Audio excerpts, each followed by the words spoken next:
ಎಲ್ಲ ರೈತ ಬಾಂಧವರಿಗೆ ನಮಸ್ಕಾರ. ಇವತ್ತು ಸಿಕ್ಕಾಪಟ್ಟೆ ಸ್ಪೆಷಲ್ ವಿಚಾರ. ಯಾವಾಗಲೂ ನಾನು ಸ್ಪೆಷಲ್ ವಿಚಾರ ಅಂತ ಹೇಳ್ತಾ ಇರ್ತೀನಿ. ಆದರೆ ಇವತ್ತು ಮಾತ್ರ ನಾನು ಇಷ್ಟು ವೀಡಿಯೋಗಳು ಮಾಡಿದ್ದೀನಿ, 140 ವೀಡಿಯೋ ಮಾಡಿ 140 ವೀಡಿಯೋಕ್ಕಿಂತ ಜಾಸ್ತಿ ಮಾಡಿದ್ದೀನಿ.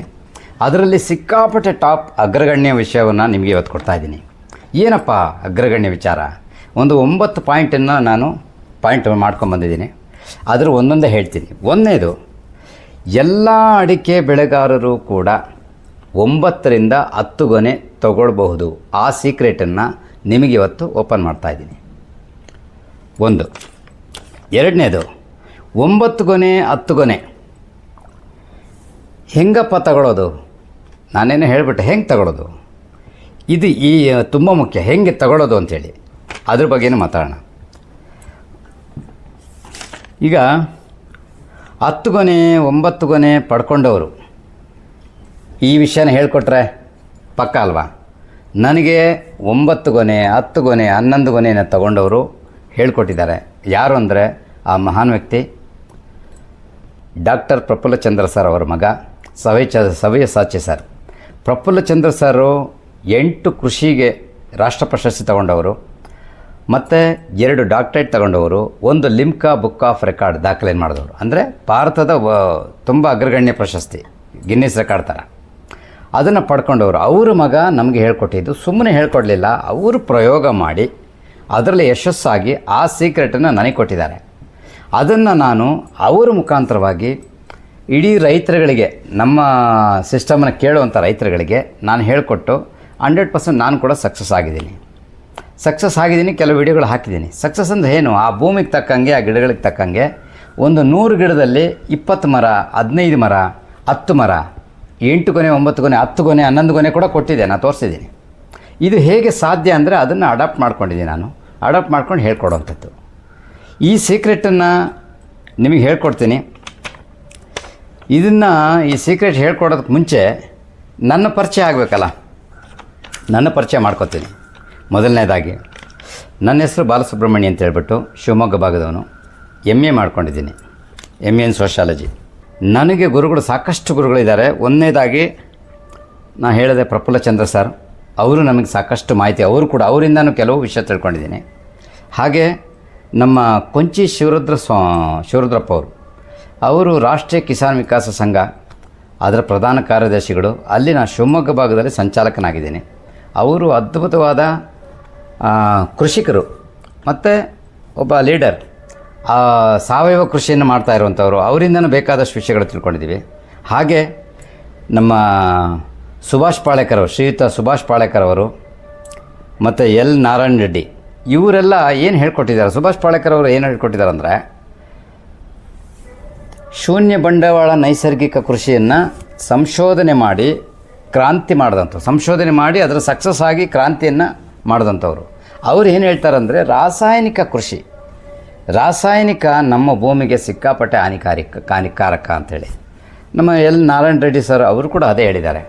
ಮತ್ತು ಅವರು ಶೂನ್ಯ ಬಂಡವಾಳದಿಂದ ನಾವು ಭೂಮಿನ ಯಾವ ಥರ ಬೇಕಾದರೂ ರೆಡಿ ಮಾಡ್ಕೊಳಕ್ಕಾಗತ್ತೆ. ಶೂನ್ಯ ಬಂಡವಾಳ ಅಂತಂದರೆ ಅದು ಭೂಮಿ ಹೆಂಗಿರಬೇಕು, ಭೂಮಿನ ನಾವು ತಯಾರು ಮಾಡಿರಬೇಕು. ಕೆಲವು ರೈತರು ಏನು ಮಾಡ್ತಾರೆ, ಶೂನ್ಯ ಬಂಡವಾಳ ಹೌದಲ್ವಾ, ಅವ್ರು ಹೇಳಿದ್ರಂಥ 5 ಲೇಯರ್ ಟೆಕ್ನಾಲಜಿ. 5 ಲೇಯರ್ ಏನು? ತುಂಬ ಎತ್ತರವಾದ ಮರ, ತೆಂಗಿನ ಮರ, ಅತಿ ಎತ್ತರ ಹೋಗುವಂಥ ಮಾವುಗಳು, ಈಗೆಲ್ಲ ಸಣ್ಣ ಮಾವು ಇದೆ, ಎತ್ತರ ಹೋಗುವಂಥ ಮಾವುಗಳು, ಅವುಗಳಿಗೆಲ್ಲ 1 ಡಿಗ್ರಿ ಸೆಲ್ಸಿಯಸ್ ಅಂದರೆ ನಮ್ಮ 20ರಿಂದ 32, 22ರಿಂದ 32 ಡಿಗ್ರಿ ಸೆಲ್ಸಿಯಸ್ ತಡ್ಕೊಳುತ್ತೆ ತಾಪಮಾನ. ಅದ್ರ ಕೆಳಗಡೆ ಅಡಿಕೆ ಅದಕ್ಕಿಂತ ಕಡಿಮೆ 14ರಿಂದ 30 ಅನ್ಕೋಬೋದು, ಅಷ್ಟು ಡಿಗ್ರಿ ಸೆಲ್ಸಿಯಸ್ ಸಾಕು. ಅದಕ್ಕಿಂತ ಕೆಳಗೆ ಬರುವಂಥದ್ದು ಲೇಯರ್ ಪಪ್ಪಾಯಿ, ದಾಳಿಂಬೆ, ಕೋಕೋ, ಇವೆಲ್ಲ ಅದಕ್ಕಿಂತ ಕೆಳಗೆ, ಅದಕ್ಕೆ ಜಾಸ್ತಿ ಡಿಗ್ರಿ ಬೇಕಾಗಿಲ್ಲ, ಸ್ವಲ್ಪ ಕಡಿಮೆ. ಇನ್ನು ಅದಕ್ಕಿಂತ ಕೆಳಗೆ ಸೌತೆಕಾಯಿ, ಕುಂಬಳಕಾಯಿ, ಈ ಥರಗಳ ಬೆಳೆಗೆ. ಇನ್ನು ಅದಕ್ಕಿಂತ ಅಂದರೆ ನೆಲದ ಒಳಗೆ ಬಿಡುವಂಥ ಈ ಗೆಡ್ಡೆ ಗೆಣಸುಗಳು ಏನಿದೆಯಲ್ಲ, ಅದು ನೆಲದ ಒಳಗೆ ಬಿಡುವಂಥದ್ದು ಈ ಬಳ್ಳಿಗಳು. ಇವುಗಳನ್ನ, ಇದು 5 ಲೇಯರ್ ತಂತ್ರಜ್ಞಾನ, ಶೂನ್ಯ ಬಂಡವಾಳ ಅಂಥೇಳಿ ನಮಗೆ ಎಲ್ ನಾರಾಯಣ ರೆಡ್ಡಿ ಅವರು ಮತ್ತು ನಮ್ಮ ಸುಭಾಷ್ ಪಾಳೇಕರ್ ಸರ್ ಅವರೆಲ್ಲ ಹೇಳ್ಕೊಟ್ಟಿರುವಂಥದ್ದು. ಆದರೆ ಇದು ಹೇಳ್ಕೊಡೋದಕ್ಕೆ ಮುಂಚೆ ಭೂಮಿ ಹೆಂಗಿರಬೇಕು ಅನ್ನೋದನ್ನು ಅವರು ಸಂಕ್ಷಿಪ್ತವಾಗಿ ಹೇಳಿದ್ದಾರೆ. ನಾವೇನು ಮಾಡ್ತೀವಿ, ಮೇಲೆ 5 ಲೇಯರ್ ಒಂದು ಯಾವುದೋ ವೀಡಿಯೋ ನೋಡ್ತೀವಿ, ಹೋಗಿ ಸರಿ 5 ಲೇಯರ್ನ ಮಾಡ್ತೀವಿ, ಸೋತೋಗ್ತೀವಿ. ಹಾಗೆ ಅಲ್ಲ, ಭೂಮಿಯನ್ನು ಶ್ರೀಮಂತ ಮಾಡಬೇಕು. ಇದನ್ನು ನನಗೆ ಹೇಳ್ಕೊಟ್ಟಿರೋದು ಪರಮ ಪೂಜ್ಯ ಗುರುಗಳು ಕನ್ನೇರಿ ಮಠದ ಸ್ವಾಮಿಗಳು. ಅವರು ಇಡೀ ಭಾರತ, ಇಡೀ ಕರ್ನಾಟಕದ 2ರಿಂದ 4 ಲಕ್ಷ ಜನರವರೆಗೂ ಅವ್ರು ಹೇಳ್ಕೊಡ್ತಾ ಇರುವಂತಹ ಕೃಷಿಯನ್ನು ಅಳವಡಿಸ್ಕೊಂಡಿದ್ದಾರೆ. ನಾನು ಕೂಡ ಅವರಿಂದ ಸಾಕಷ್ಟು ವಿಚಾರವನ್ನು ತಿಳ್ಕೊಂಡಿದ್ದೇನೆ, ಅದನ್ನು ಕೊಡ್ತೀನಿ. ಅವರಿಗೆ ನನ್ನ ಕೋಟಿ ಶಿರಸಾಷ್ಟಾಂಗ ನಮಸ್ಕಾರವನ್ನು ಸಲ್ಲಿಸ್ತೇನೆ. ಎಲ್ಲೆಲ್ಲ ಜ್ಞಾನ ಸಿಗತ್ತೆ ಎಲ್ಲ ಕಡೆ ಜ್ಞಾನವನ್ನು ತಗೊಳ್ಳುವಂಥ ಪ್ರಯತ್ನ. ಇನ್ನೊಂದು ಪ್ರಯತ್ನ ಯಾವುದಪ್ಪ ಅಂತಂದರೆ, ನನಗೆ ಭಾರತದ ಟಾಪ್ ಡೈರೆಕ್ಟ್ ಸೆಲ್ಲಿಂಗ್, ಇಡೀ ಭಾರತದ ಟಾಪ್ ಡೈರೆಕ್ಟ್ ಸೆಲ್ಲಿಂಗಲ್ಲಿ ಟಾಪ್ ಅಚೀವರ್ಸ್ಗಳು, ಅದೆಷ್ಟೋ ಸಾವಿರ ತೋಟಗಳನ್ನು ಅದ್ಭುತವಾಗಿ ಅಭಿವೃದ್ಧಿ ಮಾಡಿದಂಥವರು, ಅಂಥವ್ರುಗಳ ಕಡೆಯಿಂದ ಕೂಡ ಲೈವ್ ಟ್ರೈನಿಂಗ್ ತಗೊಂಡು ಸರ್ಟಿಫೈಡ್ ನಾನು. ಯಾವ್ಯಾವ ರೋಗ ಹೆಂಗೆ ಬರುತ್ತೆ, ಏನು ಮಾಡಬೇಕು, ಯಾವ ಥರ ಮಾಡಬೇಕು ಅಂತೇಳಿ ಅಂಥದ್ರಲ್ಲಿ 140 ವಿಡಿಯೋ ನಾನು ಹಾಕಿದ್ದೀನಿ. ಅದರಲ್ಲಿ ಇವತ್ತು ವಿಶೇಷ ಅಂದಲ್ಲಿ ವಿಶೇಷ, ಈಗ ಲೋಡ್ಗಟ್ಟಲೆ ಗೊಬ್ಬರ ಕೊಟ್ಟರು ಮರ ತಗೊಳ್ಳಲ್ಲ, ಯಾಕೆ? ಇದು ನಮಗೆ ಗೊತ್ತಾಗಬೇಕು. ಇದಕ್ಕೆ ಪರಿಹಾರ ಇದೆಯಾ? 100% ಇದೆ. ಒಬ್ಬೊಬ್ಬರ ಹತ್ರ ಒಂದೊಂದು ಪರಿಹಾರಗಳನ್ನು ತಿಳ್ಕೊಂಡಿದ್ದೀವಿ, ಒಬ್ಬೊಬ್ಬರು ಒಂದೊಂದು ಸಿಸ್ಟಮ್. ನಮಗೆ ಯಾವುದೆಲ್ಲ ಸರಿ ಆಗುತ್ತೆ ಆ ಸಿಸ್ಟಮನ್ನು ಅಳವಡಿಸ್ಕೊಂಡು ಇದಕ್ಕೆಲ್ಲ ಪರಿಹಾರ ಎಲ್ಲಿದೆಯಪ್ಪ ಅನ್ನೋದಾದರೆ 100% ಭಗವಂತ ನಮಗೆ ಕೊಟ್ಟಿರೋದು ಸ್ವದೇಶಿ ಅಭಿಯಾನ ಮಾಡ್ತಾಯಿದ್ದೀನಿ ನಾನು. ಹಾಗಾಗಿ ನಾವು ಸ್ವದೇಶಿ ಹಸುಗಳ ಬಗ್ಗೆ ಮಾತಾಡ್ತೀನಿ, ಸ್ವದೇಶಿ ಹಸುಗಳ ಪವರ್ ಬಗ್ಗೆ ಮಾತಾಡ್ತೀನಿ. ಇದನ್ನು ನಮ್ಮ ಕನ್ನೇರಿ ಮಠದ ಸ್ವಾಮಿಗಳು ಎಳೆಯಾಗಿ ಬಿಚ್ಚಿಟ್ಟಿದ್ದಾರೆ. ಅದೆಷ್ಟು 100 ವೀಡಿಯೋಗಳಿದೆ. ಆ ವಿಡಿಯೋಗಳಿಂದ ತಗೊಂಡಿದ್ದು ಒಂದೇ ಅಲ್ಲದೆ ಭಾರತದ ಸಾಕಷ್ಟು ರಿಸರ್ಚ್ಗಳು ನಮಗೆ ಹೇಳಿಕೊಟ್ಬಿಟ್ಟಿದೆ. ಅದರಲ್ಲಿ ಒಂದು ಗೋಕೃಪಾಮೃತ, ಹೆಸರಲ್ಲೇ ಅಮೃತ ಅಂತಿದೆ. ಇದು ಗೋಕೃಪಾಮೃತ ಎಷ್ಟು ಕಾಸ್ಟ್ಲಿ ಅಪ್ಪ. ನಮ್ಮ ಸರ್ ಅವರು ಸ್ವಾಮಿಗಳು ಹೇಳ್ತಾರೆ, ಕನ್ನೇರಿ ಮಠ ಸ್ವಾಮಿಗಳು, ಎಷ್ಟಕ್ಕೆ ಸಿಗ್ತೈತೆ ಅಂತೇಳಿ. ನಿಜವಾಗಿ ಅದು ಫ್ರೀ. ಅದನ್ನು ನಾನು ನಿಮಗೆ ಉಚಿತವಾಗಿ ಕೊಡ್ತೀನಿ. ಕರ್ನಾಟಕದ ಯಾವ ಭಾಗದಲ್ಲಿ ಬೇಕಾದ್ರೆ ಇರಿ, ನೀವು ನನ್ನ ಹತ್ರ ಬಂದರೆ ನಾನು ಉಚಿತವಾಗಿ ಕೊಡ್ತೀನಿ. ನಾನೇನು ಸುಮ್ಮನೆ ಬಂದು ಹೆಂಗೋ ತಪ್ಪಾಗಿ ಮಾಹಿತಿ ಮಾಡಿಲ್ಲ. ಗುರುಗಳು ಏನು ಹೇಳಿದ್ದಾರೆ ಆ ಥರ 2 ಕಡೆಯಿಂದ ಕಲ್ಚರು ನಾನು ತಗೊಂಬಂದು ಮದರ್ ಕಲ್ಚರನ್ನು ಅದ್ಭುತವಾಗಿ ರೆಡಿ ಮಾಡಿದ್ದೀನಿ. ಅದು ನೀಟಾಗಿ ನೆರಳಲ್ಲಿಟ್ಟು ಮಾಡಿ ಅದನ್ನು ನಿಮಗೆ ಯಾರೇ ಬಂದರೂ ಕೂಡ ನಾನು 1 ಲೀಟ್ರ್ ಕೊಡ್ತೀನಿ. ಅದು ನೀವು ಲಕ್ಷಗಟ್ಟಲೆ ಲೀಟ್ರ್ ಮಾಡ್ಕೋಬೋದು. ಅದ್ರ ಬಗ್ಗೆ ನಾನು 3 ವಿಡಿಯೋ ಹಾಕಿದ್ದೀನಿ. ಏನಪ್ಪ ಗೋಕೃಪಾಮೃತ ಅಂದರೆ ಏನು, ಗೋಕೃಪಾಮೃತ ಅಂದರೆ ಏನು ಅಂತ ಫಸ್ಟ್ ತಿಳ್ಕೋಬೇಕು. ನೋಡಿ, ಲಾರಿಗಟ್ಟಲೆ ಗೊಬ್ಬರ ಕೊಟ್ಟು ಅದು ತಗೊಳ್ತಾ ಇಲ್ಲ. ಕಾರಣ ಏನು ಅಂತಂದರೆ, ಈಗ ಉದಾಹರಣೆಗೆ 1 ಲಕ್ಷ ಕೋಳಿ ಫಾರಮ್ ಇದೆ, 1 ಲಕ್ಷ ಕೋಳಿ ಇದೆ, ಅಲ್ಲೊಂದು 50 ಚೀಲ ಆಹಾರ ಹಾಕ್ತಾಯಿದ್ರು. 1 ಲಕ್ಷ ಕೋಳಿಗೆ ಹೋಗ್ಬಿಟ್ಟು ಒಂದು 500 ಕೋಳಿಗೆ ಬಂದುಬಿಡ್ತು. 500 ಕೋಳಿಗೆ 1 ಲಕ್ಷ ಇದು ಕೋಳಿಗೆ ಎಷ್ಟು ಆಹಾರ ಹಾಕ್ತಿದ್ದೆವು ಅಷ್ಟು ಹಾಕಿದ್ರೆ ಖಾಲಿ ಆಗುತ್ತಾ? ತಿನ್ನೋರು ಬೇಕು.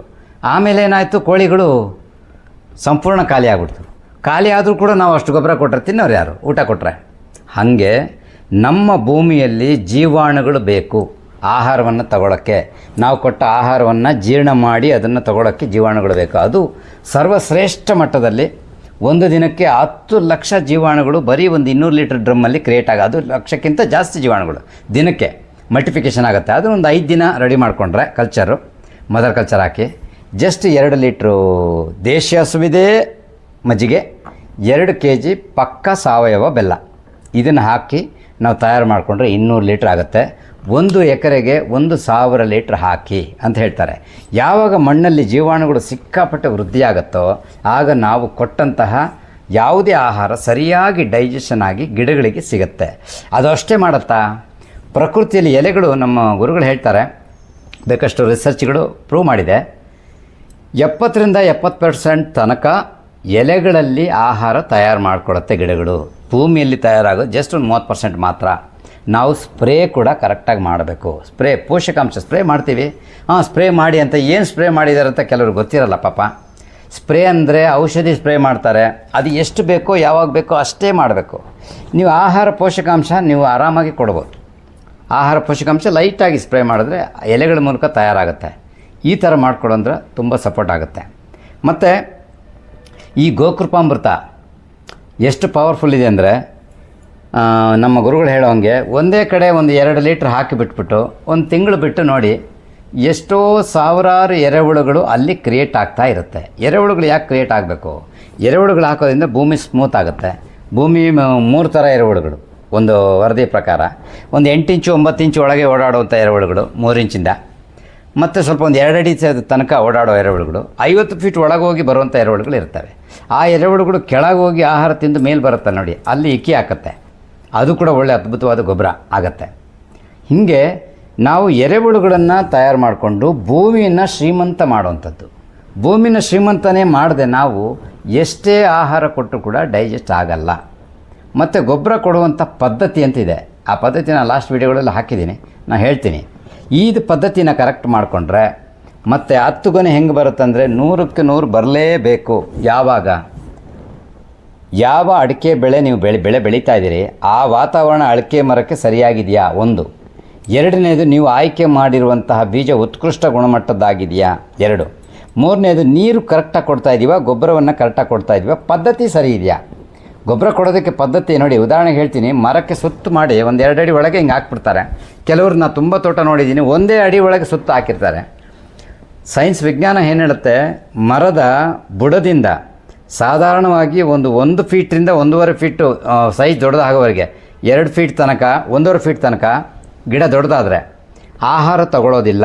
ಅದು ಒಳಗೆ ಡೈರೆಕ್ಟಾಗಿ ಹೋಗೋ ಬೇರು, ಮರವನ್ನು ರಕ್ಷಣೆ ಮಾಡೋ ಬೇರು. ಇನ್ನೊಂದು ಏನಿರುತ್ತಂತಂದರೆ ಆಹಾರವನ್ನು ತಗೊಳ್ಳುವಂಥ ಬೇರು ಬೇರೆ ಇರುತ್ತೆ. ಅದು 1 ಫೀಟಿಂದ ಹೊರಗೆ ಬರುವಂಥದ್ದು.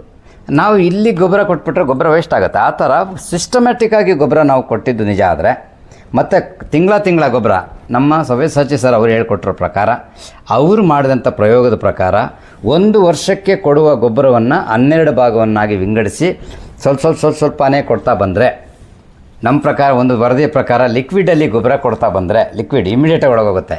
ಅದೊಂದು ಡೆಮೋ ಮಾಡಿ ತೋರಿಸ್ತೀನಿ. ಆ ಲಿಕ್ವಿಡಲ್ಲಿ ನಾವು ಗೊಬ್ಬರ ಕೊಟ್ಟರೆ ಅದೇನಾಗುತ್ತೆ, ಇಮ್ಮಿಡಿಯೇಟಾಗಿ ಒಳಗೋಗುತ್ತೆ, ಕರೆಕ್ಟಾಗಿ ವರ್ಕ್ ಆಗುತ್ತೆ. ಈ ಥರ ಮಾಡ್ಕೋಬೇಕು. ಮತ್ತು ಗಿಡಗಳಿಗೆ ಗೊಬ್ಬರ ಕೊಡುವಾಗ ನಾವು ಉಳುಮೆ ಮಾಡ್ತಾಯಿರ್ತೀವಿ. ಉಳುಮೆ ಮಾಡೋದು, ದೊಡ್ಡ ದೊಡ್ಡ ಬಾಣಲಿ ಹೊಡೆಯೋದು, ಪ್ರತಿ ಸಲ ಉಳುಮೆ ಮಾಡಿದಾಗ ತಂತು ಬೇರುಗಳು ಕಟ್ಟಾಗುತ್ತೆ. ತಂತು ಬೇರುಗಳು ಕಟ್ಟಾದರೆ ಏನಾಗುತ್ತೆ ಅಂದರೆ, ಪೋಷಕಾಂಶವನ್ನು ಹೀರಿಕೆ ಮಾಡೋ ತಂತು ಬೇರುಗಳು ಕಟ್ಟಾಗ್ಬಿಟ್ರೆ ಆಹಾರ ಎಲ್ಲೋಗುತ್ತೆ. 3 ಇಂಚಲ್ಲಿ ಮೇಲ್ಮಟ್ಟದ 3 ಇಂಚಲ್ಲಿ ಸಿಕ್ಕಾಪಟ್ಟೆ ಗ್ಲೂಕೋಸ್ ಅಂಶ ಇರುತ್ತೆ, ಅಂದರೆ ಜೀವರಾಶಿಗಳು ತುಂಬ ಇರುತ್ತೆ. ಅಲ್ಲಿಂದ ಆಹಾರವನ್ನು ಸರಬರಾಜು ತೊಗೊಂಡೋಗುತ್ತೆ. ಅಲ್ಲಿಂದ 9 ಇಂಚ್ ತನಕ ಇರುತ್ತೆ, ಆದರೆ ಮೇಲ್ಮಟ್ಟದಲ್ಲಿ ಜಾಸ್ತಿ ತೊಗೊಳುತ್ತೆ. ಹಾಗಾಗಿ ನಾವು ಉಳುಮೆ ಮಾಡಬಾರ್ದು ಅಂತಲೂ ಒಂದಿದೆ. ಈ ಉಳುಮೆ ಮಾಡೋದನ್ನು ಕೂಡ ಬಿಟ್ಟು ನಾವು ಈ ಗೋಕೃಪಾಮೃತವನ್ನು ಸರಿಯಾಗಿ ಬಳಸಿ ಆಮೇಲೆ ನಾವು ಗೊಬ್ಬರ ಯಾವುದೇ ಕೊಟ್ಟರೂ ಕೂಡ ಅದು ಪರ್ಫೆಕ್ಟಾಗಿ ತಗೊಂಡು ಬರುತ್ತೆ. ನೋಡಿ, ಈಗ ನಮ್ಮ ಸುಭಾಷ್ ಪಾಳೇಕರ್ ಅವರು, ನಾರಾಯಣ ರೆಡ್ಡಿ ಸರ್ ಅವರು ಹೇಳೋ ಪ್ರಕಾರ ರಾಸಾಯನಿಕ ಗೊಬ್ಬರ ಅದರಿಂದ ಭೂಮಿ ಹಾಳಾಗ್ತಾ ಇದೆ, ಸರ್ವನಾಶ ಆಗಿದೆ ಅಂತ ಅವ್ರು ಮಾತ್ರ ಹೇಳಿಲ್ಲ, ಎಷ್ಟೋ ಸಾವಿರಾರು ಜನ ಹೇಳ್ಬಿಟ್ಟಿದ್ದಾರೆ.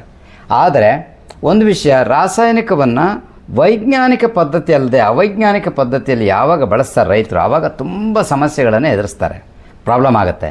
ನೋಡಿ, ಒಂದು ಪ್ರಾಬ್ಲಮಲ್ಲಿ ಅತಿ ಹೆಚ್ಚು ರಾಸಾಯನಿಕ ಬಳಸಿರೋ ಭೂಮಿ ಕಲ್ಲಿದ್ದಾಗಿರುತ್ತೆ, ನೀರು ಕೊಟ್ಟರೆ ನೀರು ಒಳಗೆ ಹೋಗಲ್ಲ. ಕೆಲವೊಂದು ಭೂಮಿ ಇರುತ್ತೆ, ಅದೇನಾಗುತ್ತೆ, ನೀರು ಎಷ್ಟು ಕೊಟ್ಟರು ಒಳಗೆ ಹೋಗ್ಬಿಡುತ್ತೆ, ಅದು ಯೂಸ್ ಆಗ್ತಾ ಇಲ್ಲ, ಒಳಗೆ ಹೋಗ್ಬಿಡುತ್ತೆ, ಡ್ರೈ ಆಗುತ್ತೆ ಅಂತ ಹೇಳ್ತಾರೆ. ಅದಕ್ಕೊಂದು ಟೆಕ್ನಾಲಜಿ ಇದೆ, ಅದನ್ನು ನಾನು ತೋರಿಸ್ತೀನಿ. ಮತ್ತು ಈಗ ನಾವು ಯಾವಾಗ ಪ್ರತಿ ತಿಂಗಳು ಕರೆಕ್ಟಾಗಿ ಗೊಬ್ಬರ ಕೊಡೋದು ನಾವು ಪ್ರಾಕ್ಟೀಸ್ ಮಾಡ್ತೀವಿ. ಯಾಕೆ ಪ್ರತಿ ತಿಂಗಳು ಕೊಡಬೇಕಾದ್ರೆ, ಅಡಿಕೆ ಪ್ರತಿದಿನ ಬೆಳೆಯುವಂಥ ಬೆಳೆ, ಪ್ರತಿದಿನ ಬೆಳೆಯುವಂಥ ಬೆಳೆ ಆಗೋದ್ರಿಂದ ಪ್ರತಿ ತಿಂಗಳಿಗೆ ಒಂದೊಂದು ಗರಿ ಬರುತ್ತೆ. ಎಲ್ಲಿ ವಾತಾವರಣ ಅದಕ್ಕೆ ಸರಿಯಾಗಿದ್ದು, ಸರಿಯಾದ ಉತ್ಕೃಷ್ಟ ಬೀಜ ಇದ್ದು, ಸರಿಯಾಗಿ ಗೊಬ್ಬರ ನೀರು ನಾವು ಕೊಟ್ಟಿದ್ದಾದರೆ ಅಲ್ಲಿ 1 ತಿಂಗಳಿಗೆ 1 ಎಲೆ ಬರುತ್ತೆ. ಅವರೇಜ್ 12 ಎಲೆ, 10ರಿಂದ 12 ಎಲೆ. ಕೆಲವು ಕಡೆ ಅದು ಕರೆಕ್ಟಾಗಿ ಪೂರಕವಾಗಿ ಇಲ್ಲದೇ ಇರೋ ಕಡೆ ಏನಾಗುತ್ತೆ, 6 ಎಲೆ ಬರುತ್ತೆ, 7 ಎಲೆ ಬರುತ್ತೆ, ಕೆಲವು ಕಡೆ 8 ಎಲೆ ಬರುತ್ತೆ. ಹೀಗೆ ಇದು ಆ ಥರ ಲೆಕ್ಕ. ಯಾವಾಗ ಸರಿಯಾಗಿ ಆಹಾರವನ್ನು ಪೂರೈಕೆ ಮಾಡ್ತೀವಿ, ಆರೋಗ್ಯ ಸರಿ ಇರುತ್ತೆ, ಅಲ್ಲಿ 10ರಿಂದ 12 ಎಲೆ ಬಂದೇ ಬರುತ್ತೆ. ಕೊನೆ ಪಕ್ಷ 9ರಿಂದ 10 ಗೊನೆ ಬರಲೇಬೇಕು ಅನ್ನುವಂಥದ್ದು ಪ್ರೂವ್ ಮಾಡಿ ತೋರಿಸಿದ್ದಾರೆ. ಹಾಗಾಗಿ ನಾವು ತುಂಬ ಯೋಚನೆ ಮಾಡೋಂಗಿಲ್ಲ, ಅದನ್ನು ಹಾಗೆ ಕೊಡಬೇಕು. ಇವತ್ತು ಭೂಮಿಯಲ್ಲಿ ಕೊಟ್ಟ ಆಹಾರ ಡೈಜೆಸ್ಟ್ ಆಗಲ್ಲ ಅಂದರೆ ಆಗೋದಿಲ್ಲ. ಅದಕ್ಕೆ ನಾನೊಂದು ವಿಡಿಯೋ ಮಾಡ್ತೀನಿ, ಅದನ್ನು ನೋಡ್ಕೊಳ್ಳಿ. ಆ ವಿಡಿಯೋ ಅಂದರೆ ಡೆಮೋ ಮಾಡ್ತೀನಿ, ಅದನ್ನು ನೋಡ್ಕೊಳ್ಳಿ.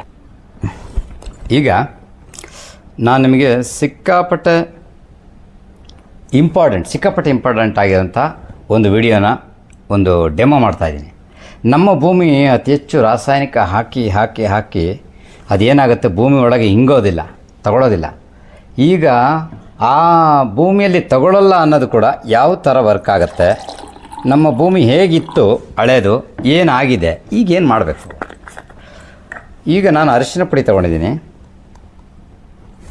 ಈ ಬಾಟ್ಲಲ್ಲಿ ಹಾಕಿದ್ದೀನಿ, ನೋಡ್ತಾ ಇರ್ಬೋದು ನೀವು.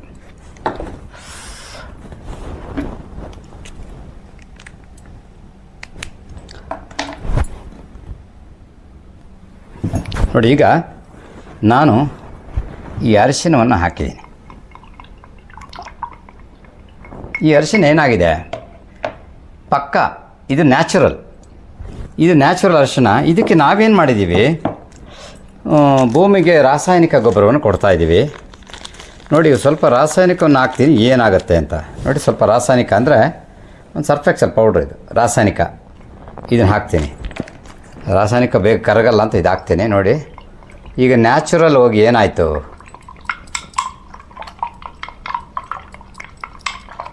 ಹಳದಿ ಬಣ್ಣ ಆಟೋಮೆಟಿಕ್ಕಾಗಿ ನ್ಯಾಚುರಲ್ಟಿ ಹೊರಟೋತು. ಈಗ ಭೂಮಿ ಏನಾಗಿದೆ, ಈ ಥರ ಇದೆ. ಭೂಮಿ ಈ ಥರ ಇರೋದನ್ನು ಮತ್ತು ಹಳೆ ನ್ಯಾಚುರಲಾಗಿ ಇಲ್ಲ ಅಂದರೆ ಅದೇನಾಗುತ್ತೆ, ಮುಂಚೆ ತಗೊಂಡಂಥ ಬೆಳೆಗಳು ತಗೊಳಕ್ಕೆ ಸಾಧ್ಯ ಇಲ್ಲ.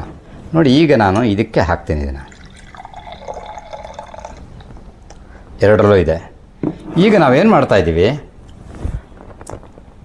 ನಾವು ಯಾವುದೇ ಒಂದು ಆಹಾರವನ್ನು ತಗೊಂಡ್ರೆ 0.28 ಗ್ರಾಮ್ ಪಾಯ್ಸನ್ ನಮ್ಮ ಬಾಡಿಗೆ ಹೋಗ್ತಾ ಇದೆ ಅಂಥೇಳಿ ಒಂದು ಸ್ಟೇಟ್ಮೆಂಟ್ಗಳು ಬಂದಿದೆ. ವಿಶ್ವ ಆರೋಗ್ಯ ಸಂಸ್ಥೆ ಕೂಡ ಅದ್ರ ಬಗ್ಗೆ ಮಾಹಿತಿ ಕೊಟ್ಟಿದೆ. ಯಾಕೆಂದರೆ ನಾವು ಅತಿ ಹೆಚ್ಚು ರಾಸಾಯನಿಕ ಬಳಸ್ತೀವಿ, ಸ್ಪ್ರೇ ಬಳಸ್ತೀವಿ. ಅದರಿಂದ 1 kg ಯಾವುದೇ ಆಹಾರಕ್ಕೆ 0.28 ಗ್ರಾಮ್ ಪಾಯ್ಸನ್ ಬಾಡಿಗೆ ಹೋಗ್ತಾ ಇದೆ ಅಂತ.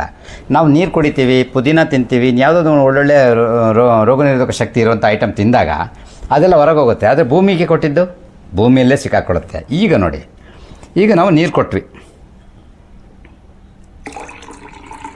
ಭೂಮಿಗೆ, ಇಲ್ಲಿಗೆ ನೀರು ಕೊಡ್ತೀವಿ. ಆದರೆ ನಾವು ಒಂದು ಟೆಕ್ನಾಲಜಿನ ಬಳಸ್ತೀವಿ. ಈಗೇನು ನಮ್ಮ ಇಸ್ರೇಲು ಕೃಷಿಯಲ್ಲಿ ಮುಂದುವರಿಸಿದ ರಾಷ್ಟ್ರ, ಇದು ನಮ್ಮ ಸ್ವದೇಶಿಯ ಪ್ರಾಡಕ್ಟು. ಇದನ್ನು ನಾವು ಬಳಸ್ಕೊಡ್ತೀವಿ. ಇದನ್ನು ಇಲ್ಲಿ ಒಂದು 2 ml ಹಾಕ್ಕೊಳ್ತೀನಿ. ಹಾಕ್ಕೊಂಡು ನಾವು ನೀರು ಕೊಡ್ತೀನಿ ಗೊಬ್ಬರದ ಮುಖಾಂತರ ಲಿಕ್ವಿಡಲ್ಲಿ. ಮತ್ತು ನಾವೇನು ಮಾಡ್ತೀವಿ, ರಾಸಾಯನಿಕ ಹಾಕ್ತೀವಿ. ಇದಕ್ಕೆ ಸ್ವಲ್ಪ ಹಾಕ್ತೀನಿ, ಒಂದು ಸ್ವಲ್ಪ ರಾಸಾಯನಿಕ ಹಾಕ್ತೀನಿ. ರಾಸಾಯನಿಕ ಹಾಕಿದಾಗ ಭೂಮಿಯ ಪ್ರಾಬ್ಲಮ್ ಹಿಂಗಾಗುತ್ತೆ ನೋಡ್ಕೊಳ್ಳಿ. ಭೂಮಿ ಏನಾಗುತ್ತೆ, ಈ ಥರ ಭೂಮಿ ರೋಗಗ್ರಸ್ತ ಆಗುತ್ತೆ. ಅಂದರೆ ನ್ಯಾಚುರಲಿಟಿ ಕಳ್ಕೊಳ್ತು. ಮತ್ತು ನಾವೇನು ಮಾಡ್ತೀವಿ, ಗೊಬ್ಬರ ಕೊಡುವಾಗ ಮತ್ತು ಈ ಲಿಕ್ವಿಡನ್ನು ನಾವು ಇದಕ್ಕೆ ಹಾಕ್ತೀವಿ. ನಾನು ಯಾಕೆ ಇದು ಕನೆಕ್ಟ್ ಮಾಡ್ತಾಯಿದ್ದೀನಿ ಅಂದರೆ, ಗೋಕೃಪಾಮೃತನ ಹೆಂಗೆ ಕೊಡ್ತೀವಿ, ಹೆಂಗೆ ಕೊಡಬೇಕು ನಿಜವಾಗಿ, ಮತ್ತು ಭೂಮಿ ರೋಗಗ್ರಸ್ತ ಆಗಿದೆ ಅದು ಹೆಂಗೆ ಕೊಡಬೇಕು ನೋಡಿ. ಹಿಂಗಾಯಿತು. ಮತ್ತು ನಾವೇನು ಮಾಡ್ತೀವಿ, ಇದಕ್ಕೂ ನೀರು ಹಾಕ್ತೀವಿ. ಈ ಭೂಮಿಗೆ, ರಾಸಾಯನಿಕ ಭೂಮಿಗೆ ನೀರು ಹಾಕ್ತೀವಿ. ರಾಸಾಯನಿಕ ಕೊಟ್ಟಿದ್ದೀವಿ ಈ ಭೂಮಿಗೆ. ಆದರೆ ಈ ಭೂಮಿ ಹೀಗೆ ಇದೆ, ನ್ಯಾಚುರಲಿಟಿ ಕಳ್ಕೊಬಿಡ್ತು. ಅದೇ ನಾವು ಮತ್ತು ಗೋಕೃಪಾಮೃತಕ್ಕೆ ನಾವು ಯಾಕೆ ಇದನ್ನು ಸೇರಿಸ್ಬೇಕು, ಗೋಕೃಪಾಮೃತಕ್ಕೆ 1 ಲೀಟ್ರಿಗೆ 1 ml ಬಳಸಿದ್ರೆ ಏನಾಗುತ್ತೆ, ಇದು ಪಕ್ಕ ಭೂಮಿ ಒಳಗೆ ಎಳ್ಕೊಂಡು ಹೋಗುತ್ತೆ. ಒಂದು. ಎರಡನೇದು, ಭೂಮಿಯನ್ನು ಕರೆಕ್ಟಾಗಿ ಆಕ್ಸಿಜನ್ ಓಡಾಡೋಕೆ ಮಾಡುತ್ತೆ. ಅದ್ರ ಜೊತೆಯಲ್ಲಿ ಭೂಮಿಯನ್ನು ನ್ಯಾಚುರಲ್ ಆಗಿ ತೊಗೊಂಡು ಬರುತ್ತೆ. ಅದಕ್ಕೆ ಎರಡಕ್ಕೂ ಕೆಲಸ ಮಾಡುತ್ತೆ. ಭೂಮಿನ ರಕ್ಷಣೆ ಮಾಡ್ತೀವಿ ನೋಡಿ. ಇನ್ನೊಂದು ಸಲ 1 ml ಹಾಕಿದೆ. ಈಗ ಇದನ್ನು ಗೋಕೃಪಾಮೃತಕ್ಕೆ ಜಸ್ಟ್ 1 ml ಕೊಡಬೇಕು ಅನ್ನೋದು, 1 ml ಲೀಟ್ರಿಗೆ ಕೊಡಬೇಕು ಅನ್ನೋದು ನನ್ನ ಇದು. ಈಗ ಇಲ್ಲೇನಾಯಿತು, ಭೂಮಿ ನ್ಯಾಚುರಲ್ ಆದಾಗ ನಮಗೆ ಯಾಕೆ 10 ಗೊನೆ ಬರಲ್ಲ ನೋಡಿ. ಈ ಥರ ರೋಗಗ್ರಸ್ತ ಭೂಮಿನ ನಾವು ಇಟ್ಕೊಂಡಿರೋದ್ರಿಂದ ನಮಗೆ ರೋಗಗಳು ಸಿಕ್ಕಾಪಟ್ಟೆ ಬರೋದ್ರಿಂದ ಇಳುವರಿ ಬಂದಿರೋ 3 ಗೊನೆ 4 ಗೊನೆ ಕೂಡ ನಮಗೆ ಕೈಗೆ ಎಟಗಲ್ಲ. ಹಂಡು ಹೊಡ್ಕಾಯ್ತು, ಅದ್ರ ಜೊತೆಯಲ್ಲಿ ತೂಕ ಇಲ್ಲ, ಸಣ್ಣದು ಮಿಳ್ಳಿ ಹಿಂಗೆಲ್ಲ ಬರುತ್ತೆ. ಅದಕ್ಕೆ ನಾವೇನು ಮಾಡಬೇಕು, ಈ ಲಿಕ್ವಿಡನ್ನು ಇದ್ರ ಜೊತೆಲಿ ಬಳಸಿದ್ರೆ, ಭೂಮಿಗೆ ಬಳಸಿದಾಗ ಅದ್ಭುತ ಆಗುತ್ತೆ. ನಮ್ಮ ಗೋಕೃಪಾಮೃತ ಕರೆಕ್ಟಾಗಿ ಕೆಲಸ ಮಾಡೋಕ್ಕೂ ವರ್ಕ್ ಆಗುತ್ತೆ. ಇಲ್ಲಿ ಭೂಮಿ ಕೂಡ ಒಳ್ಳೆಯದಾಯಿತು. ಗೋಕೃಪಾಮೃತ ಹಾಕಿದಾಗ ಜೀವಾಣುಗಳು ಸಿಕ್ಕಾಪಟ್ಟೆ ಸೃಷ್ಟಿ ಆಯಿತು, ಎರೆಹುಳುಗಳು ಬಂತು. ಇನ್ನೊಂದು ವಿಡಿಯೋ, ಪವರ್ಫುಲ್ ವಿಡಿಯೋ, ಅದೊಂದು ಡೆಮೋ ಮಾಡಿ ತೋರಿಸ್ತೀನಿ. ಈಗ ರೈತರಿಗೆ ಅತಿ ಮುಖ್ಯ 100% ಬೇಕೇ ಬೇಕು. ಈ ವಿಚಾರವನ್ನು ಕರೆಕ್ಟಾಗಿ ಯಾರು ತಿಳ್ಕೊಂಡಿರ್ತಾರೆ, ಅರ್ಥ ಮಾಡ್ಕೊಂಡಿರ್ತಾರೆ, ಆ ರೈತರು ಬಂಪರ್ ಬೆಳೆ ಬೆಳೀತಾರೆ. 8 ಗೊನೆನೂ ತಗೋತಾರೆ, 10 ಗೊನೆನೂ ತಗೋತಾರೆ. ಯಾಕೆ? ಉದಾಹರಣೆಗೆ ನನಗೆ ಈಗ ಹೊಟ್ಟೆ ನೋವ್ತಾ ಇದೆ, ಸಿಕ್ಕಾಪಟ್ಟೆ ಹೊಟ್ಟೆ ನೋವು. ನನಗೆ ಯಾರೋ ಒಬ್ಬರು ಸ್ಪೆಷಲಿಸ್ಟ್ ಡಾಕ್ಟ್ರು ಒಂದು ಹೊಟ್ಟೆ ನೋವು ಮಾತ್ರೆ ಕೊಟ್ಟಿದ್ದಾರೆ. ಆ ಮಾತ್ರೆ ಬಾಯಲ್ಲಿ ಹಾಕ್ಕೊಂಡು ನೀರು ತೊಗೊಳ್ತೀನಿ. ನೀರು ತೊಗೊಂಡ್ರೆ ಅದು ಬರೀ ನೀರು ಕುಡಿತೀನಿ, ಮಾತ್ರೆ ಇಟ್ಕೊಳ್ತೀವಿ. ಬಾಯಲ್ಲೇ ಇಟ್ಕೊಂಡ್ರೆ ಹೊಟ್ಟೆ ನೋವು ಹೋಗುತ್ತಾ? ಯಾವ ಕಾರಣಕ್ಕೂ ಹೋಗಲ್ಲ. ಅದು ಒಳಗೆ ಹೋಗಬೇಕು. ಇವತ್ತು ನಾವು ಕೊಡುತ್ತಾ ಇರುವಂತಹ ಯಾವುದೇ ಗೊಬ್ಬರಗಳು, ಆ ಗೊಬ್ಬರ ಎಕ್ಸ್ಪೈರಿ ಆಗೋದಕ್ಕೆ ಮುಂಚೆ, ಅದರ ಸತ್ವ ಕಳ್ಕೊಳ್ಳೋದಕ್ಕೆ ಮುಂಚೆ ಭೂಮಿನ ಆ ಬೇರನ್ನು ರೀಚ್ ಆದರೆ ಮಾತ್ರ ಆ ಸಂಪೂರ್ಣ ಗೊಬ್ಬರ ಭೂಮಿಗೆ ಹೋಗುತ್ತೆ. ಆವಾಗ ಭೂಮಿ ಒಳಗೆ ಹೋದರೆ ಅದು ರಿಸೀವ್ ಮಾಡ್ಕೊಳ್ಳುತ್ತೆ. ಇವತ್ತು ನಾನು ಗೋಕೃಪಾಮೃತ ಕೊಡ್ತೀವಲ್ಲ, ಅದು ಕೊಡುವಾಗ ನಾವೊಂದು ಲಿಕ್ವಿಡನ್ನು ರೆಕಮೆಂಡ್ ಮಾಡ್ತೀನಿ. ಇದು ನಮ್ಮ ಭಾರತದ ಕಂಪನಿದು 9 ವರ್ಷ ತಗೊಂಡಿದ್ದಾರೆ ಇದನ್ನು ರಿಸರ್ಚ್ ಮಾಡಿ. ನಮ್ಮ ಇಡೀ ಭಾರತದ ಎಲ್ಲ ಬೆಳೆಗಳಿಗೂ, ಎಲ್ಲ ಭೂಮಿಗೂ, ಎಲ್ಲ ವಾತಾವರಣಕ್ಕೂ ಸೆಟ್ ಆಗೋದು. ಇದನ್ನು ಗೋಕೃಪಾಮೃತದಲ್ಲಿ ಕೊಟ್ಟರೆ ಏನಾಗುತ್ತೆ ನೋಡಿ. ಈಗ ನಾನು ಇದನ್ನು ಇದಕ್ಕೆ ಕೊಡ್ತೀನಿ. ಒಂದನೇದು ಆವಾಗಲೇ ನೋಡಿದ್ರಿ, ಯಾವುದು ಭೂಮಿ ಅತಿ ಹೆಚ್ಚು ರಾಸಾಯನಿಕದಿಂದ ಭೂಮಿಯ ಸತ್ವವನ್ನು, ಭೂಮಿಯ ತನವನ್ನು ಕಳ್ಕೊಂಡಿದ್ದಾಗ ಏನಾಗುತ್ತಂತಂದರೆ ನ್ಯಾಚುರಲಿಟಿ ಇಲ್ಲ ಅಂತಂದರೆ ಎಲ್ಲಿ ನಮ್ಮ ಭೂಮಿ ನ್ಯಾಚುರಲ್ಲಾಗಿರೋಕ್ಕೆ ಸಾಧ್ಯ ಇಲ್ಲ. ನೋಡಿ, ಕಾಡಿಗೆ ಯಾರಾದರೂ ರಾಸಾಯನಿಕ ಕೊಟ್ಟಿದ್ದಾರಾ? ಅತಿ ಹೆಚ್ಚು ರಾಸಾಯನಿಕ ಇದ್ದಾಗ ಆ ಭೂಮಿ ಸ್ವಲ್ಪ ಭೂಮಿಯ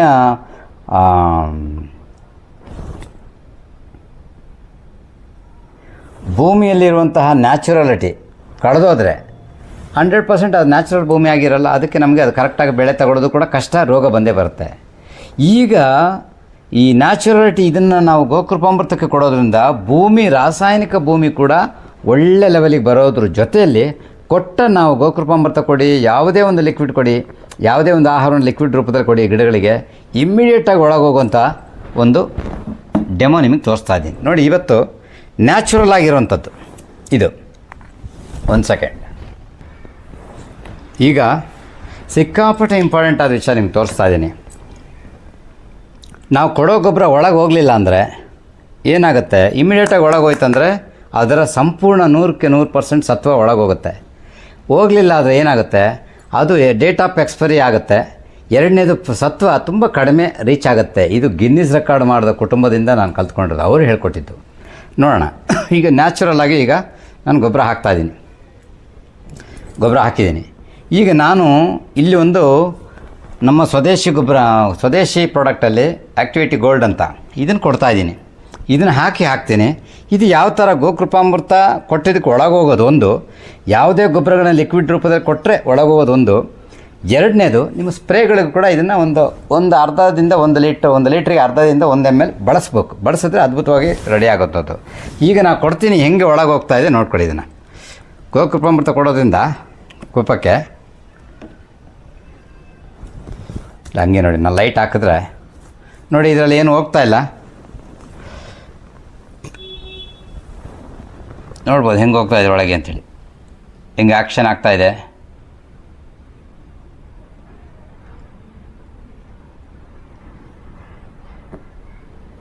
ಇದು ನೋಡಿ, ಹಂಗೆ ಹೆಂಗಿದೆಯೋ ಹಂಗೆ ಇದೆ. ನೋಡ್ಬೋದು, ನಾನು ಹಾಕಿದ್ದು ಕಂಪ್ಲೀಟ್ ಒಳಗೆ ಹೋಗಾಯಿತು. ಈ ಥರ ನಾವು ಕೊಟ್ಟಂತಹ ಆಹಾರ, ಈಗ ಗೋಕೃಪಾಮೃತ ಕೊಟ್ಟರೆ ತುಂಬ ಸೂಕ್ಷ್ಮ ಅದು. ಆ ಜೀವಾಣುಗಳು ಬಿಸಿಲಿಗೆ ಬರಬಾರ್ದು. ಹಾಕಿದ ಕೂಡಲೇ ಇಮಿಡಿಯೇಟ್ ಭೂಮಿ ಒಳಗೆ ಹೋಯ್ತಂದರೆ ಸಂಪೂರ್ಣವಾದ ರಿಸಲ್ಟ್ ಸಿಗುತ್ತೆ. ತುಂಬ ಜನ ಹಾಕಿರ್ತಾರೆ, ಹಾಕಿದ್ರು ರಿಸಲ್ಟ್ ತೊಗೊಂಡಿರಲ್ಲ. ತುಂಬ ಸುಡು ಬಿಸಿಲಲ್ಲಿ ಹಾಕ್ತಾರೆ, ಬೇಸಿಗೆ ತುಂಬ ಬಿಸಿಲಿರುತ್ತೆ, ಆ ಟೈಮಲ್ಲಿ ಹಾಕಿದ್ರೆ ಪ್ರಯೋಜನ ಕಡಿಮೆ. ಆದರೆ ಸ್ವಲ್ಪ ತಂಪು ಹೊತ್ತಲ್ಲಿ ಮತ್ತು ಇಂತಹ ಲಿಕ್ವಿಡನ್ನು ಬಳಸ್ಕೊಂಡು ಮಾಡೋದಾದ್ರೆ ಭೂಮಿ ಕೂಡ ನ್ಯಾಚುರಲ್ಲಿಗೆ ಬರುತ್ತೆ. ಜೊತೆಯಲ್ಲಿ ಜೀವಾಣುಗಳು ಸಂಪೂರ್ಣವಾಗಿ ಒಳಗೆ ಹೋಗ್ಬಿಟ್ಟಾಗ ಬೆನಿಫಿಟ್ ಜಾಸ್ತಿ ಇರುತ್ತೆ ಅಂತ ಹೇಳಕ್ಕೆ ಬರ್ತಾಯಿದ್ದೀನಿ. ಆದರೆ ಇದನ್ನು ನೀವು ಎಲ್ಲಿದ್ದೀರೋ ಅಲ್ಲೇ ಸಿಗುತ್ತೆ, ಏನು ಯೋಚನೆ ಮಾಡೋಂಗಿಲ್ಲ. ನೀವು ಎಲ್ಲಿದ್ದೀರಿ ಅಲ್ಲಲ್ಲೇ ಸಿಗುತ್ತೆ. ನೀವು ನನಗೆ ಗೋಕೃಪಾಮೃತ ಬೇಕು ಅನ್ನೋರು ಇಡೀ ಕರ್ನಾಟಕದ ಯಾವ ಮೂಲೆಯಲ್ಲಿ ಬೇಕಾದ್ರೆ ಇರಿ, ಉಚಿತವಾಗಿ ಬಂದು ನನ್ನ ಹತ್ರ ಬನ್ನಿ, ನಾನು ಉಚಿತವಾಗಿ ಕೊಡ್ತೀನಿ, ಇನ್ಸ್ಟ್ರಕ್ಷನ್ ಮಾಡ್ತೀನಿ. ಉಚಿತವಾಗಿ ಕೊಡೋದು ವಿಚಾರ ಅಲ್ಲ ಇಲ್ಲಿ, ಅದನ್ನು ಬಳಸುವ ಕ್ರಮವನ್ನು ನಾನು ನಿಮಗೆ ಹೇಳ್ಕೊಡ್ತೀನಿ. ಆವಾಗ ನೀವು ಅದು ಮಾಡಿ, ಅದ್ಭುತ ಆಗುತ್ತೆ. ಗೋಕೃಪಾಮೃತ ತಗೊಳ್ಳೋದು ಮಾತ್ರ ಇಂಪಾರ್ಟೆಂಟ್ ಅಲ್ಲ, ದೇಶೀಯ ಹಸುವಿನ ಮಜ್ಜಿಗೆನೇ 2 ಲೀಟ್ರ್ ಹಾಕಬೇಕು. ಆ ವಿಡಿಯೋ ಹಾಕಿದ್ದೀನಿ. ಮತ್ತು ಪಕ್ಕ ಸಾವಯವ ಬೆಲ್ಲವನ್ನು 2 ಲೀಟ್ರ್ ಹಾಕಿದರೆ 1 ಡ್ರಮ್ಮಿಗೆ 1 ಲೀಟ್ರ್ ಗೋಕೃಪಾಮೃತ, 2 kg ಪಕ್ಕ ಸಾವಯವ ಬೆಲ್ಲ, 2 ಲೀಟರ್ ಮಜ್ಜಿಗೆಯನ್ನು ಹಾಕಿ ಚೆನ್ನಾಗಿ ಒಂದು ಬಕೆಟಲ್ಲಿ ಕಲಸಿ ಮಿಕ್ಸ್ ಮಾಡಿ ಹಾಕಿ, ಆನಂತರ ಡ್ರಮ್ ತುಂಬಿ 5 ದಿನ ಕ್ಲಾಕ್ ವೈಸಲ್ಲಿ ತಿರುಗಿಸಿದರೆ ಪಕ್ಕಾ ಗೋಕೃಪಾಮೃತ ರೆಡಿ ಆಗುತ್ತೆ. 1 ಎಕರೆಗೆ 1000 ಲೀಟರ್ ಹಾಕಿ ಅಂಥೇಳಿ ಗುರುಗಳು ಹೇಳ್ತಾ ಇದ್ದಾರೆ. ಅದು ನೀವು ಮಾಡಿ ಹೆಂಗೆ ಹಾಕಬೇಕು, ಪ್ರತಿ ತಿಂಗಳು ಕೊಡಬೇಕು. ಯಾಕೆ? ಭೂಮಿ ಶ್ರೀಮಂತ ಆಗದ ಹೊರತು, ನಮ್ಮ ಅಡಿಕೆ ಗಿಡಗಳು ರೋಗವನ್ನು ಸರಿ ಮಾಡಿಕೊಳ್ಳದ ಹೊರತು ನಾವು ಅದರಲ್ಲಿ ಇಳುವರಿ ನೋಡೋಕ್ಕಾಗಲ್ಲ. ತುಂಬ ರೈತರು ಏನು ಮಾಡ್ತಾರೆ, ನಮ್ಮದು ರೋಗ ಬಂದಿದೆ, ಯಾವುದೋ ಒಂದು ಗೊಬ್ಬರ ಹಾಕಿದ್ವಿ ಏನಾಗಿಲ್ಲ, ಯಾವುದೋ ಒಂದು ಗೊಬ್ಬರ ಹಾಕಿದ್ವಿ ಗೊಬ್ಬರ ಹಾಕಿರೋದು ಒಳಗೆ ಹೋಗಿರಲ್ಲ, ಅದು ಒಳಗೆ ಹೋಗಲಿಕ್ಕೆ, ಹಸಿರೆಲೆ ಗೊಬ್ಬರ ಒಳಗೆ ಹೋಗಲಿಕ್ಕೆ ಎರಡು ಹೆಚ್ಚು ಕಡಿಮೆ 1 ವರ್ಷ ಬೇಕು 2 ವರ್ಷ ಬೇಕು ಅಂತ ಹೇಳ್ತಾರೆ ರೈತರುಗಳು. ಹಸಿರೆಲೆ ಗೊಬ್ಬರ ಒಳಗೋಗೋಕ್ಕೆ 2 ವರ್ಷ ಬೇಕು 1 ವರ್ಷ ಬೇಕು. ನೀವು ಕೊಟ್ಟು ಗೊಬ್ಬರ ಒಳಗೋಗ್ಲಿಲ್ಲಂದ ಪ್ರಯೋಜನ ಏನು ಬಂತು? ಹಾಗಾಗಿ ಈ ಥರ ಲಿಕ್ವಿಡ್ಗಳನ್ನು ನೀವು ಬಳಸ್ಕೊಳ್ಳಿ. ಇದು ನೀವು ಎಲ್ಲಿದ್ದೀರಿ, ಕರ್ನಾಟಕದ ಯಾವ ಮೂಲೆಯಲ್ಲಿರಿ, ಭಾರತದ ಯಾವ ಮೂಲೆಯಲ್ಲಿ ಬೇಕಾದ್ರೆ ಇರಿ, ಅಲ್ಲೇ ಸಿಗುತ್ತೆ. ಒಂದು ಫೋನ್ ಮಾಡಿ, ಗೋಕೃಪಾಮೃತ ಒಂದು ವೇಳೆ ಅಲ್ಲಿ ನಿಮ್ಮ ಭಾಗದಲ್ಲಿ ಯಾರು ಇದ್ದರೆ ನಾನು ಕನೆಕ್ಟ್ ಮಾಡ್ತೀನಿ. ಅವರೇನು ರೈತರು ಒಂದು 50 ರೂಪಾಯಿ 100 ರೂಪಾಯಿ ತೊಗೊಳ್ಬೋದು, ಏನು ತೊಂದರೆ ಇಲ್ಲ. ಒಂದು 100 ರೂಪಾಯಿ ಕೊಟ್ಟು 1 ಲೀಟ್ರ್ ತೊಗೊಳ್ಳಿ. ನನ್ನ ಹತ್ರ ಬಂದರೆ ನಿಮಗೆ ಉಚಿತವಾಗಿ ನಾನು ರೆಡಿ ಮಾಡಿಟ್ಟಿದ್ದೀನಿ, ನಿಮಗೆ ನಾನು ಕೊಡ್ತೀನಿ. ಮತ್ತು ಆ ಗೋಕೃಪಾಮೃತದ್ದು ಆ ಡ್ರಮ್ ರೆಡಿ ಮಾಡಿಟ್ಟರು ನಾನು ನೆರಳಲ್ಲಿ ಹೆಂಗೆ ಮಾಡಿದ್ದೀನಿ ಅದು ಕೂಡ ನಾನು ತೋರಿಸ್ತೀನಿ. Thank you very much. ಇದು ನಮ್ಮ ಮನೆಯ ಹಿಂದುಗಡೆ ಪ್ಲಾಸ ಯುವಣಿ, ಒಂದು 3.5-4 ಫೀಟ್ ಜಾಗ ಬಿಟ್ಟಿದ್ದೇವೆ. ಇಲ್ಲಿ ನೋಡಿ ಡ್ರಮ್ಮಲ್ಲಿ ಈ ಥರ ಮಾಡಿದ್ದೀನಿ, ಸಂಪೂರ್ಣ ನೆರಳಾಗಿದೆ. ಇದನ್ನು ನಾನು ಬೇರೆ ಯಾರಿಗೋ ಒಬ್ಬರಿಗೆ ಕೊಡೋಕ್ಕೆ ತೊಗೊಂಡೋಗಿದ್ದೇನೆ. ನೋಡಿ ಬಕೆಟಲ್ಲಿ ನೀರು ಹಾಕಿದ್ದೀನಿ ಮತ್ತು ಹೋಲ್ ಹಾಕಿದ್ದೀನಿ. ಆ ಡಬ್ಬದಕ್ಕೆ ಇದಕ್ಕೊಂದೊಂದು ಹೋಲ್ ಹಾಕಿದ್ದೀನಿ, ಕಾಣ್ಬೋದು ನಿಮಗೆ. ನೋಡಿ ಫುಲ್ಲು ನೆರಳಾಗಿರೋಂಥ ಜಾಗ ನೋಡಿ ನಾನು ಹೇಗೆ ಮಾಡಿದ್ದೀನಿ ಕಾಣುತ್ತೆ ನೋಡಿ. ಡ್ರಮ್ಮಲ್ಲಿ ಈ ಥರ ಒಂದು ಸೆಣಬಿನ ಗೋಣಿ ಚೀಲ ಮುಚ್ಚಿದ್ದೀನಿ ನೀಟಾಗಿ. ಎಲ್ಲ ರೆಡಿಯಾಗಿದೆ ಅದ್ಭುತವಾಗಿ. ಇದನ್ನು ತಿರುಗಿಸೋ ಕ್ರಮ ತೋರಿಸ್ತೀನಿ ನೋಡಿ. ಇದನ್ನು ಹೀಗೆ ಕ್ಲಾಕ್ ವೈಸ್ ತಿರುಗಿಸ್ಬೇಕು. ಒಂದೇ ಸೈಡ್ ತಿರುಗಿಸ್ಬೇಕಷ್ಟೇ. ಒಂದು 21 ಸಲ ತಿರುಗಿಸ್ಕೊಳ್ಳೋದು, ಒಂದು 5-6 ದಿನ ಒಂದೊಂದು ಸಲ ತಿರುಗಿಸಿದ್ರೆ ಏನು ಸಮಸ್ಯೆ ಆಗೋಲ್ಲ. ಮತ್ತು ಏನಾದ್ರು ಕೆಟ್ಟೋಯ್ತು ಅಂದರೆ ನಿಮಗೆ ಲೊಳೆ ಆಗಿಬಿಡುತ್ತೆ. ಅದಕ್ಕೆ ನೀವೇನು ಮಾಡಬೇಕು, ಒಂದು 20 ಲೀಟ್ರ್ ರೆಡಿ ಮಾಡಿ ತೆಗೆದಿಟ್ಕೊಂಡ್ಬಿಟ್ರೆ ಭಾರಿ ಒಳ್ಳೆಯದು. ನಮ್ಮ ರೈತರಿಗೋಸ್ಕರ ರೆಡಿ ಮಾಡಿದ್ದೀವಿ, ಇದನ್ನು ಒಳ್ಳೆ ರೀತಿ ಬಳಸ್ಕೊಳ್ಳೋಣ ಹೇಳ್ತೀನಿ. Thank you very much.